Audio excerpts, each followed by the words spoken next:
Dear brothers and sisters, God loves you so much. Last night I had a dream about so much snow. More snow than falls in Colorado. It was like all the snow in Vermont and Maine and New Hampshire combined. Jesus loves you so much. This dream may also point to upcoming snowy, blizzardy winter conditions back east. I also recently had a dream about inflation and famine, and I saw people getting prepared by buying bags of corn, either for themselves and or for impoverished people around the world. Genesis 45:7 says, God sent me before you to preserve for you a remnant in the earth and to save you alive by a great deliverance. In Genesis, as a result of a warning dream given to Egypt's Pharaoh and interpreted by Joseph, we see Joseph store up grain in great abundance until he has so much that he can't keep track of how much he has anymore. God helps Joseph prepare to feed the nation and surrounding nations, including his family.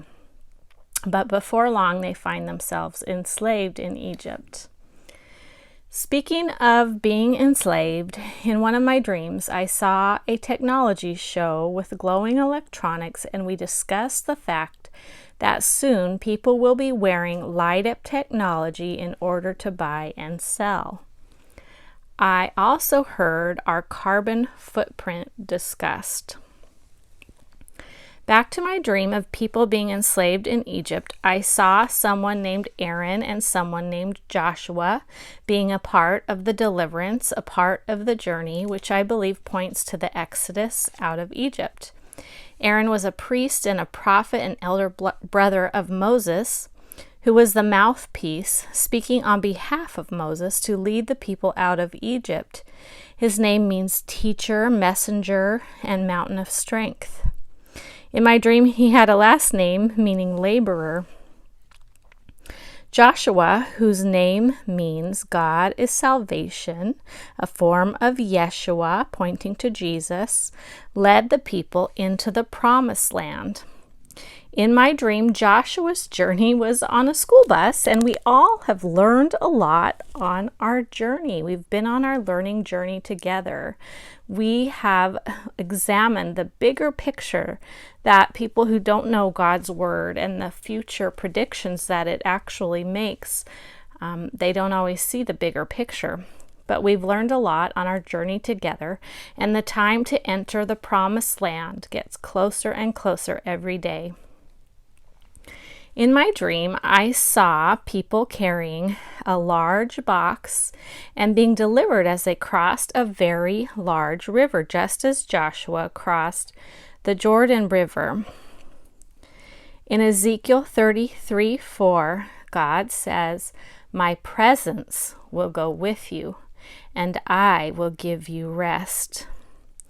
In my dream, I saw people getting rid of the electronics that they were tied to and everything from toothbrushes that they wouldn't need anymore and tools, and exchanging them for headrests, representing their work turning into rest. After all their work in my dream was complete, and I saw people caring for children at home, to caring for them at child care centers, working full-time jobs outside the house, and once they had done their work heartily as unto the Lord. In my dream, I heard that scripture quoted. They departed and went up a mountain. The mountain in my dream was all about love. Everyone on the mountain in my dream was dressed in love. I saw hearts, and just everyone was dressed in love. People with hearts filled with love, peace, and compassion live in heaven, which is what the mountain represented. I saw a person whose name means victory enter a very beautiful office on the top of the mountain with a view of a lake surrounded by beautiful trees. The office had stained glass lamps and wooden walls. It was breathtakingly beautiful. The person seated at the desk had a first name meaning Jehovah has been gracious, and a last name meaning one who follows Christ. The person at his desk in this office reminded me of John, of the perhaps multiple Johns in the Bible. John, the beloved disciple, John, the writer of Revelation, John the Baptist, who prepared the way of the Lord. And some of those may overlap. Jesus is coming soon, and it's time to prepare our hearts for his coming. For God so loved the world that he gave his only begotten Son, Jesus Christ, that whosoever believeth in him will not perish, but will have everlasting life. And we will join Jesus and the brothers and sisters in heaven, all of us together someday. And Jesus is the only way. He is the truth, and he is the life, and no one comes to our Father God in heaven except through him. Thank you, Jesus, Yeshua, Messiah. God bless you, brothers and sisters. Love you in Jesus' name. Amen.